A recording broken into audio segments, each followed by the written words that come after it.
আসসালামু আলাইকুম। আজকে আমি আপনাকে দেখাবো কীভাবে আপনারা স্টার মনিটাইজেশন করে আপনারা ইনকাম করতে পারবেন এবং এর পাশাপাশি আপনারা আপনাদের ভিডিও যে আপলোড করবেন ওইটাতে আপনাদের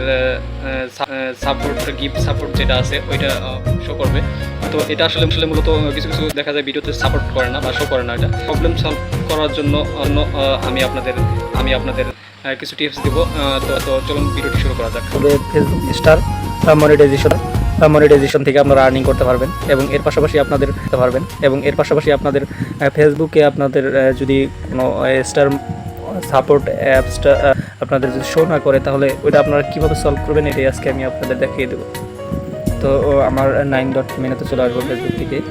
আসার পর এখানে স্ক্রল ডাউন করে নিচে আসবো হেল্প অ্যান্ড সাপোর্ট এই অপশনটা চলে আসবো। আসার পর এখানে দেখতে পাচ্ছেন রিপোর্টে প্রবলেম, তো এখানে ক্লিক করবো। করার পর এখানে দেখতে পাচ্ছেন কন্টিনিউ রিপোর্টে প্রবলেম, এখানে ক্লিক করব।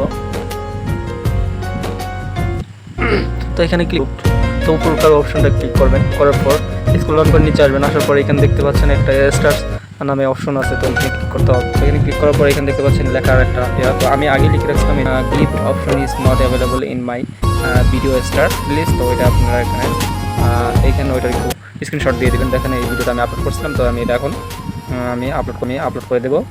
এখানে দেখতে পাচ্ছেন এই যে সেন্ট রিপোর্ট এখানে আইকন আছে একটা, এখানে ক্লিক করে আপলোড করে দেবেন। তো এখানে আপলোড করার পর ফেসবুক টিম যখন আপনাদের এটা দেখবে তখন যদি ওনাদের যদি মনে হয় যে আপনি আসলে সঠিক তথ্য দিয়ে আপনার পাঠানোর পর যদি উনি মনে করে যে অন করে দেবে তাহলে তো ভালো। আসলে এইভাবেই অবশ্যই আমার ইউটিউব চ্যানেলটাকে সাবস্ক্রাইব। ধন্যবাদ সবাই।